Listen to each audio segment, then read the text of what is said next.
மீனா ஒரு மூலையில இருந்து யோசிச்சுக்கிட்டே இருக்காங்க. அப்ப முத்து போய் கேட்கிறாரு, "என்ன மீனா? என்ன யோசிச்சுட்டு இருக்க?" அப்படின்ற மாரி கேட்கிறாரு. அதுக்கு வந்து மீனா வந்து சொல்றாங்க, "இல்ல இங்க விதவிதமா வந்து எல்லாருமே சாப்பிடுறோம், சமைச்சிருக்கோம். அங்க அத்தை என்ன பண்றாங்களோ தெரியல. ஏன்னா ஸ்ருதி வீட்ல வந்து அவங்க கொஞ்சம் ஹெல்த்தி கன்சர்னா இருப்பாங்க. அப்ப வந்து ஹெல்த்தியான சாப்பாடு தான் அப்படின்னு சொல்லி அவங்க வந்து கேரளா ஸ்டைல்ல வந்து எதையாவது சமைப்பாங்க. அது அத்தைக்கு கண்டிப்பா ஒத்து வராது. என்ன பண்றாங்களோ, எப்படி மேனேஜ் பண்றாங்களோ தெரியல." அப்படின்ற மாரி சொல்றாங்க. அப்ப வந்து முத்து வந்து சொல்றாரு, "இருக்கட்டும். அவங்க தானே அடம் பிடிச்சு அங்க போறேன் அப்படின்னு போனாங்க. போகட்டும். போய் அனுபவிக்கட்டும்." அப்படின்ற மாரி சொல்றாரு. அப்ப மீனா வந்து சொல்றாங்க, "ஓகே. அவங்க தப்பு பண்ணியிருக்காங்க தான். அதுக்காக இப்படியெல்லாம் விடக்கூடாது தானே." அப்படின்ற மாரி சொல்றாங்க. "என்ன பண்றது? இருக்கட்டும். அங்க இருக்க விருப்பம் இல்ல அப்படின்னா, இங்க வந்தா நாங்க இங்க வேணான்னா சொல்லப் போறோம். இங்க வந்தா சந்தோஷம் தான்." அப்படின்ற மாரி முத்து சொல்றாரு. "அதுவும் சரிதான்." அப்படின்ற மாரி மீனா வந்து சொல்றாங்க. அப்ப அண்ணாமலை வந்து சாப்பிட்டுட்டு பிளேட்ட கழுவுறதுக்காக வராரு. அப்ப உடனே வந்து மீனா, "என்ன மாமா நீங்க கழுவ வரீங்க? இங்க தாங்க தாங்க." அப்படின்னு சொல்லி அவங்க வந்து பிளேட்ட வந்து வாங்கி எடுக்குறாங்க. அப்ப வந்து அண்ணாமலை வந்து சொல்றாரு, "இதுவும் என் வீடு தானே! என் வீட்ல நான் தானே கழுவி வைப்பேன். அது மாரி தான்." அப்படின்ற மாரி சொல்றாரு. அப்ப வந்து "நீங்க 2 பேரும் என்ன ரொம்ப சீரியஸா பேசிட்டு இருந்தீங்க?" அப்படின்ற மாரி அண்ணாமலை வந்து கேட்கிறாரு. அப்ப முத்து விஷயத்த சொல்றாரு. "இல்ல அம்மா அங்க என்ன பாடுபடுறாங்களோ தெரியல. ஏன்னா அவங்க வந்து கேரளா ஸ்டைல் சாப்பாடு தான் சமைப்பாங்க. அது இவங்களுக்கு ஒத்தே வராது. இவங்களுக்கு வந்து நல்லா வாய்க்கு ருசியா சாப்பிடணும். அது மீனா சமையலால தான் முடியும். அப்படி இருக்கும்போது அங்க எப்படி தான் மேனேஜ் பண்றாங்களோ தெரியல." அப்படின்னு மீனா புலம்பிட்டு இருக்கா அப்படின்ற மாதிரி முத்து வந்து சொல்றாரு. அப்ப அண்ணாமலை வந்து சொல்றாரு, "இருக்கட்டும். கொஞ்ச நாளைக்கு இருக்கட்டும். அவளா வருவா பாரேன்." அப்படின்ற மாரி சொல்ட்டு போறாரு. அப்படியே இங்க இந்த சீன் போயிட்டுருக்கு. அந்த பக்கம் பார்த்தோம்னா, விஜயா ஒரு மாதிரி டிவி பார்த்துக்கிட்டு மனசுக்குள்ளேயே புலம்பிட்டு இருக்காங்க. "என்ன எலவுடா போகுது ஒண்ணுமே புரியலையே!" அப்படின்ற மாரி புலம்பிட்டு இருக்காங்க. ஏன் அப்படின்னா, ஸ்ருதியோட அம்மா வந்து ஏதோ சீரியல் வந்து பார்த்துட்டு இருக்காங்க. அது மலையாள சீரியல். அப்ப வந்து ஸ்ருதியோட அம்மா வந்து கேட்கறாங்க, "என்ன சம்மந்தி ரொம்ப காமெடியா போயிட்டுருக்கு. நீங்க பாட்டுக்கு உர்ருன்னு இருக்கீங்க. ஏன்?" அப்படின்ற மாரி கேட்கறாங்க. அப்ப வந்து, "இல்ல நான் வந்து நார்மலா வந்து வீட்ட பத்தி யோசிச்சுட்டு இருந்தேன்." அப்படின்ற மாரி சொல்றாங்க. அப்ப உடனே வந்து ஸ்ருதியோட அம்மா வந்து சொல்றாங்க, "அதெல்லாம் யோசிக்காதீங்க. எல்லாம் சரி பண்ணிடலாம். இன்னும் 10 நாள்ல வீடு உங்க கைக்கு வந்துரும். யோசிக்காதீங்க." அப்படின்ற மாரி சொல்றாங்க. இப்ப இத பார்த்து கொஞ்சம் மனச வந்து ஆறுதல் படுத்துங்க அப்படின்ற மாரி சொல்றாங்க.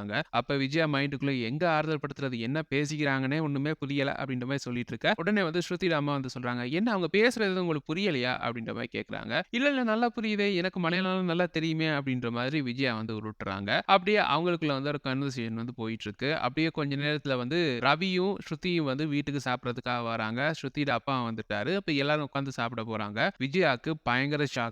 சோற பார்த்தோனே என்ன அப்படின்னா, அது அவங்க வழமையா சாப்பிடுற அரிசி கிடையாது. மட்ட அரிசின்னு சொல்லுவாங்கல்ல, அந்த அரிசிய தான் போடுறாங்க. அப்ப இத பார்த்தோனே, "என்ன சம்மந்தி இது?" அப்படின்ற மாரி விஜயா ஒரு மாதிரியா பார்க்குறாங்க. அப்ப உடனே வந்து அம்மா வந்து சொல்றாங்க, "இது மட்ட அரிசி. ரொம்ப ஹெல்த்தி. சாப்பிடுங்க, சாப்பிடுங்க." அப்படின்ற மாரி சொல்றாங்க. "இதுவா?" அப்படின்ற மாரி பார்க்குறாங்க. அந்த பக்கம் வந்து ஸ்ருதியோட அப்பா வந்து சொல்றாரு, "ஆமா சம்மந்தி, இது நல்லா ஹெல்த்தி சாப்பிடுங்க." அப்படின்ற மாரி சொல்றாரு. உடனே ரவிக்கு புரிஞ்சிருச்சு, அம்மாக்கு இது ஒத்து வராது அப்படின்னு சொல்லி ரவி வந்து சொல்றாரு, "என்னம்மா வேற எதுவும் ரைஸ் வேணுமா? நான் எதுவும் வாங்கிட்டு வரவா? இல்ல நான் வேற ஏதாவது குக் பண்ணி தரவா?" அப்படின்ற மாரி கேட்டுட்டு இருக்காரு. அப்ப வந்து ஸ்ருதியோட அம்மா வந்து சொல்றாங்க, "இல்ல, இல்ல இது நல்லது தான். சாப்பிடட்டும், சாப்பிடட்டும். சாப்பிட்டு பழகுங்க சம்மந்தி." அப்படின்ற மாதிரி அவங்கள வந்து கம்பல் பண்ணிட்டு இருக்காங்க. அப்ப வந்து விஜயா வந்து சொல்றாங்க, "இல்ல இத மாதிரி அரிசி மாத்தி சாப்பிட்டேன் அப்படின்னா, எனக்கு உடம்புக்கு ஒத்து வராது. சரியா ஜீரணம் ஆகாது." அப்படின்ற மாரி சொல்லிட்டு இருக்காங்க. அப்ப ஸ்ருதியோட அம்மாக்கு கொஞ்சம் கோவம் வந்துருச்சு. என்ன சொல்றாங்க அப்படின்னா, "என்ன சம்மந்தி நீங்க நல்லது எதுவுமே சாப்பிட மாட்டேன்றீங்க. ஹெல்த்தியா இருங்களேன்." அப்படின்ற மாரி சொல்றாங்க. "இதுக்கு முன்னாடி நீங்க கட்டன் சாயாவ குடிக்கிறேன் அப்படின்னு சொல்லிட்டு கொண்டு போய் சிங்க்ல ஊத்துறத நான் பார்த்துட்டேன். ஆனா கேட்க வேணாம் அப்படின்றதுக்காக தான் பேசாம இருந்தேன். நீங்க ஏன் இப்படி பண்ணிட்டு இருக்கீங்க? ஹெல்த்தியா எதுவுமே சாப்பிட மாட்டீங்களா? அதுக்கு பிறகு சாப்பிடாம விட்டுட்டு ஹாஸ்பிட்டல்ல போய் பில்ல பே பண்ண போறீங்களா? எல்லா நோயும் வந்ததுக்கு பிறகு." அப்படின்ற மாதிரி ஆச்சி பூச்சின்னு கத்திக்கிட்டு இருக்காங்க. அப்ப உடனே ரவிக்கு ஒரு மாதிரியா போயிருச்சு. என்னடா இது நம்ம அம்மா பத்தி இப்படி பேசிட்டு இருக்காங்க அப்படின்ற மாரி யோசிக்கிறாரு. அப்படியே வந்து அவருக்கு ஃபிளாஷ்பேக் போகுது. ஏன்னா வீட்ல அவங்க பண்ண அராஜகங்கள் ஞாபகம் வருது. மீனா கிட்ட வந்து இது வேணாம், அது வேணும் அப்படின்னு சொல்லி அவங்க லஞ்ச் டைமே வந்து மீனாவ அவசர அவசரமா சமைக்க வச்சு சாப்பிட்ட விஷயம் எல்லாம் ஞாபகம் வருது. அப்ப உடனே வந்து ரவி வந்து சொல்றாரு, "எப்படி இருந்தாலும் இப்படி இருக்காங்களே" அப்படின்ற மாதிரி ஸ்ருதிட்ட வந்து சொல்றாரு. அப்ப ஸ்ருதியும் வந்து சொல்றாங்க, "ஆமா பாவம்" அப்படின்னு சொல்லிட்டு அம்மாக்கு ஆன்டிக்கு தான் அது பிடிக்கலல்ல. ரவிக்கு தெரியும் நம்ம வீட்ல மட்ட அரிசி தான் இருக்கும் அப்படின்னு சொல்லி, அதனால அவன் வந்து வேற ரைஸ் வந்து ஆர்டர் குடுத்துருக்கான். அது எங்க ரெஸ்டாரண்ட்ல இருந்து வரும். அத வந்து ஆன்டிக்கு குடுங்க அப்படின்ற மாரி சொல்றாங்க. அப்ப வந்து என்ன ஸ்ருதி நீயும் சப்போர்ட் பண்ணிட்டு இருக்க. ஹெல்த்தியான சாப்பாடு தானே சாப்பிடணும் அப்படின்ற மாதிரி அவங்க வந்து அவங்க நினைக்கிறது தான் சரி அப்படின்ற மாதிரி புலம்பிக்கிட்டே இருக்காங்க. விஜயாக்கு மைண்ட்ல அப்பாடா நல்ல சோறு வரப்போகுதுடா அப்படின்ற மாதிரி அவங்க வந்து மனசுல நினைச்சுக்கிறாங்க. அப்படியே வந்து இந்த சீன் போயிட்டு இருக்கு. அந்த பக்கம் பார்த்தோம்னா, மனோஜ், தூங்க போறாரு.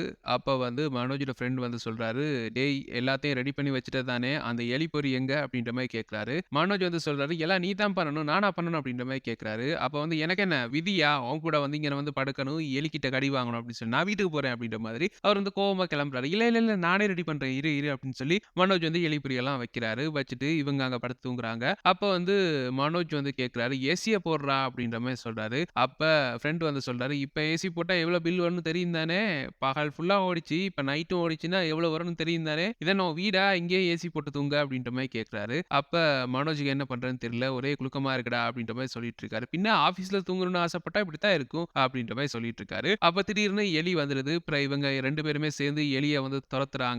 தொரத்தி அடிக்க போறாங்க. அடிச்சு அவங்களுக்குள்ளேயே வந்து அடிச்சுக்கிறாங்க. அது ஒரு ஃபன்னான ஒரு சீன் ஒண்ணு அங்க போயிட்டு இருக்கு. அப்படியே வந்து இந்த பக்கம் பார்த்தோம்னா, சிந்தாமணிய காட்டுறாங்க. சிந்தாமணி யோசிச்சுக்கிட்டே இருக்காங்க. என்னடா இது பிளான் பண்ணி இந்த குடும்பத்தையே வந்து நடுத்தெருக்கு கொண்டு வந்து ஊரே பார்க்க வைக்கலாம் அப்படின்னு பார்த்தா எஸ்கேப் ஆயிட்டுதுகளே அப்படின்ற மாரி யோசிச்சுட்டு இருக்காங்க. அப்படியே ஃபைனான்சியருக்கு வந்து ஃபோன் பண்றாங்க. ஃபோன் பண்ணி வந்து சொல்றாங்க, "என்ன மாதிரி எப்ப வீடு நம்ம கைக்கு வரும்?" அப்படின்ற மாரி கேட்குறாங்க. அப்ப வந்து ஃபைனான்சியர் வந்து சொல்றாரு, "இன்னும் 10 நாள்ல வந்து எப்படி ஹியரிங் வரும். அதுக்கு பிறகு இந்த வீடு வந்து ஏலத்துக்கு போகும். அப்படியே உங்க கைக்கு வந்துரும். நான் தான் அன்னைக்கே சொன்னேனே" அப்படின்ற மாரி சொல்றாரு. அப்ப இவங்க வந்து சொல்றாங்க, "சந்தோஷம். இத தாண்டி அவங்கள வேற எதுவுமே பழி வாங்க இயலாதுல்ல. இனிமே திருப்பி பணத்தையும் கேட்க முடியாதுல்ல?" அப்படின்ற மாரி கேட்குறாங்க. அப்ப வந்து அதான் வீட எடுத்துட்டோம் அப்படின்னா, அதுக்கு பிறகு பணம் கேட்க முடியாது தானே அப்படின்ற மாதிரி அவர் வந்து சொல்லிட்டு இருக்காரு. அப்படியே இவங்களோட கன்வர்சேஷன் வந்து போயிட்டு இருக்கு. அப்படியே வந்து ஃபைனான்சியர பார்க்க அந்த டைம் வந்து முத்துவும், மீனாவும் வந்துட்டாங்க. அப்ப இருங்க நான் கால் பண்றேன் மறுபடியும் அப்படின்னு சொல்லிட்டு உடனே வந்து ஃபைனான்சியர் வந்து ஃபோன கட் பண்றாரு. அப்ப இவங்க 2 பேருமே போயிட்டு கேட்குறாங்க, "ஏங்க இப்படி பண்ணீங்க?" அப்படின்ற மாதிரி மீனா வந்து கேட்குறாங்க. "நான் என்ன பண்ணேன்?" அப்படின்ற மாரி ஃபைனான்சியர் வந்து கேட்குறாரு. அப்ப முத்து வந்து கோவத்துல சொல்றாரு, "நீ என்ன பண்ணன்னு மட்டும் கேட்காத. நீ வந்து பண்ணது ஒரு பெரிய துரோகம். நான் வந்து உனக்கு பணத்த தாரேன் அப்படின்னு சொன்னேன். அது மட்டும் இல்லாம நானும், என் வைஃப், அப்பா எல்லாமே சேர்ந்து சைன் பண்ணி உனக்கு வந்து உறுதி குடுத்தோம். 48,00,000 3 மாசத்துல தாரோம் அப்படின்னு சொல்லி. அதுக்கு பிறகு 10,00,000 தந்துட்டேன். இப்ப இன்னும் 38,00,000 தான் இருக்கு. திடீர்னு வந்து இப்படி ஒரு 24 மணித்தியாலத்துல வந்து 38,00,000 தா, இல்லன்னா வீட்ட விட்டு கிளம்பு அப்படின்னு சொன்னா என்ன நியாயம் இது? ஏன் இப்படி பண்ற? அப்படின்ற மாரி கேட்கிறாரு. அப்ப வந்து ஃபைனான்சியர் வந்து சொல்றாரு, "எனக்கு அவசரமா பணம் தேவைப்பட்டுச்சு. எனக்கு குடுக்குறதுக்கு வேற யாரும் இல்ல. அதனால நீங்க தான் தரணும். அதான் உங்கள்ட்டயே வந்து கேட்டேன். இப்ப இல்ல. அதுக்கு பிறகு வீடு என் கைக்கு வந்துரும். இந்த வீட்ட வந்து ஏலத்துக்கு விட்டுருவேன். அதுக்கு பிறகு அது மூலமா எனக்கு தேவையான பணம் வந்துரும்" அப்படின்ற மாரி சொல்றாரு. முத்துவுக்கு வந்து செம்ம கோவம் வருது. "என்ன வீட்ட ஏலத்துக்கு விட போறியா?" அப்படின்ற மாரி கேட்கிறாரு. "ஆமா, பின்ன ஏலத்துக்கு தானே போகும்" அப்படின்ற மாரி ஒரு சிம்பிளா சொல்றாரு. முத்து கடுப்பாகி ஓங்கி அவர அற விடுறாரு. உடனே வந்து கடுப்பான ஃபைனான்சியர் வந்து சொல்றாரு, "கூப்பிடு, கூப்பிடு போலீஸ கூப்பிடு" அப்படின்ற மாரி பிஏட்ட சொல்றாரு. பிஏ வந்து போலீஸுக்கு ஃபோன் பண்ண போற நேரம் வந்து மீனா வந்து "இருங்க, இருங்க, இருங்க அவசரப்படாதீங்க, கோவப்படாதீங்க, கோவப்படாதீங்கன்னு" சொல்லி அமைதிப்படுத்துறாங்க. அப்ப வந்து முத்துட்ட வந்து சொல்றாங்க, "கொஞ்சம் அமைதியா இருங்க. ஏன் அவசரப்படுறீங்க?" அப்படின்ற மாரி கேட்கறாங்க. "எப்படி அமைதியா இருக்க முடியும்? எங்க வீட்ட வந்து ஏலத்துக்கு விட போறேன்" அப்படின்னு சொல்றான். எங்க அப்பா வந்து அத்தன வருஷமா வந்து உழைச்சு கட்டுன வீடு அது. அந்த வீட சிம்பிளா ஏலத்துக்கு விடுறேன் அப்படின்னு சொல்றான். இத பார்த்துட்டு சும்மா இருக்கணுமா? அப்படின்ற மாரி கேட்கிறாரு. அப்ப உடனே வந்து ஃபைனான்சர் வந்து சொல்றாரு, "இந்த கோவத்த எல்லாம் என்கிட்ட காட்டி எந்த பிரயோசனமும் இல்ல. இதெல்லாம் காட்டணும் அப்படின்னா உங்க அண்ணா கிட்டயும், உங்க அம்மா கிட்டயும் போய் காட்டுங்க. இங்க வந்து காட்டிட்டு இருக்காய்ங்க" அப்படின்னு சொல்லி இவங்கள வந்து வெளிய போ சொல்றாங்க. அப்ப முத்து செம்ம கோவத்துல வந்து வெளிய வராரு. அந்த பக்கம் பார்த்தோம்னா, விஜயா உட்கார்ந்து டிவி பார்த்துட்டு இருக்காங்க. அப்ப வந்து ஏதோ தமிழ் சேனல் பார்த்துட்டு இருக்காங்க. அந்த டைம் பார்த்து ஸ்ருதியோட அம்மா வந்து சேனல வந்து மாத்துறாங்க. ஏதோ மலையாள சேனலுக்கு மாத்துறாங்க. ஐய்யய்யோ! இவ வந்துட்டாளா இனி பார்த்த மாரி தான் அப்படின்ற மாரி யோசிக்கிறாங்க. அப்ப உடனே வந்து அவங்களுக்கு ஏதோ ஃபோன் கால் வருது. அப்ப ஸ்ருதியோட அம்மா வந்து ஃபோன்ல பேசுறாங்க. அப்ப பேசிட்டு இருக்கும்போது ஒரு கட்டத்துல வந்து சம்மந்தி இங்க தான் வந்திருக்காங்க. அதாவது ஸ்ருதியோட மாமியார் வந்திருக்காங்க. ஆமாமாமா. நான் சொன்னேன்ல அன்னைக்கு அவங்க பையன் வந்து சைன் போட்டு ஏமாத்திட்டான் அப்படின்னு சொல்லி. அவங்க அப்பா சைன போட்டு ஏமாத்திருக்கான். படிச்சவன் அப்படின்னு தான் சொன்னாங்க. ஆனா சரியான திருட்டு பைய. அப்படி போட்டு ஏமாத்திட்டான். அதனால இப்ப வீட வந்து ஜப்தி பண்ண போறாங்க. அதனால தான் இப்ப அவங்களுக்கு வீடு இல்ல. இப்ப நம்ம வீட்ல வந்திருக்காங்க அப்படின்ற மாரி சொல்றாங்க. இவங்களால அத பார்த்துட்டு சும்மா இருக்க முடியல. அப்படி ஒரு கோவம் வருது. அவங்க பையன இறக்கி பேசுறாங்க. அது மட்டும் இல்லாம குடும்ப மானத்தையும் வாங்குறாங்களே அப்படின்ற மாரி யோசிக்கிறாங்க. அப்ப வந்து சொல்றாங்க, "சம்மந்தி என்ன சம்மந்தி இத எல்லார்ட்டயும் சொல்லிட்டு இருக்கீங்க" அப்படின்ற மாரி சொல்றாங்க. "இல்ல, இல்ல இவங்க எனக்கு க்ளோஸ் தான். எல்லா விஷயத்தையும் ஷேர் பண்ணிப்பேன் அப்படித்தான்" அப்படின்ற மாரி சொல்றாங்க. அப்ப உடனே வந்து வீட்டுக்கு வந்து பக்கத்து வீட்டுக்காரங்க வராங்க. வந்துட்டு கேட்கறாங்க, "என்ன சம்மந்தி வந்திருக்காங்கன்னு சொன்னீங்க. எங்க அவங்கள பார்ப்போம்" அப்படின்னும். "இந்தா இருக்காங்க இவங்க தான்" அப்படின்னோனே, அப்ப அவங்களும் கேட்கறாங்க, "என்னங்க இப்படி ஆயிப்போச்சு? உங்க பையன் இப்படி பண்ணிட்டானே! படிச்சவன் படிச்சவன்னு சொல்றவங்க தான் இந்த மாதிரி திருட்டுத்தனமான வேலையெல்லாம் பார்ப்பானுங்க. ஆனா நீங்களும் உடந்தையா இருந்திருக்க கூடாது. நீங்களாவது உங்க புருஷனுக்கு உண்மையா இருந்திருக்கலாம் தானே!" அப்படின்ற மாரி சொல்றாங்க. விஜயாக்கு அப்படி ஒரு கோவம் வருது. கோவம் வர அவங்க இருக்கிற நேரமே ஸ்ருதியோட அம்மாட்ட வந்து கத்துறாங்க. "என்னங்க நீங்க எல்லார்கிட்டயும் இப்படி சொல்லி வச்சிருக்கீங்க? குடும்ப மானத்த வாங்குறீங்க, கூப்பிட்டு வச்சு அசிங்கப்படுத்துறீங்களா?" அப்படின்ற மாரி கத்துறாங்க. அப்ப உடனே வந்து ஸ்ருதியோட அம்மா வந்து சொல்றாங்க, "உங்கள யார் வர சொன்னா? நீங்க தானே வந்தீங்க.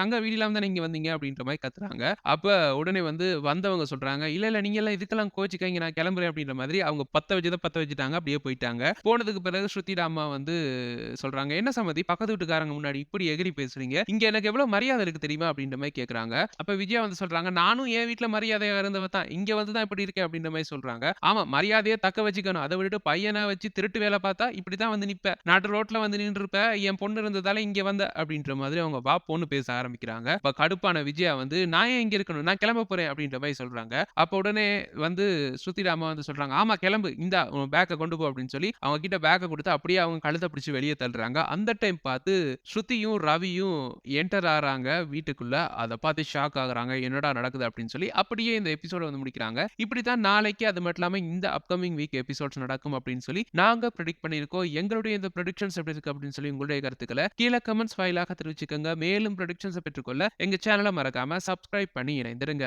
Thank you.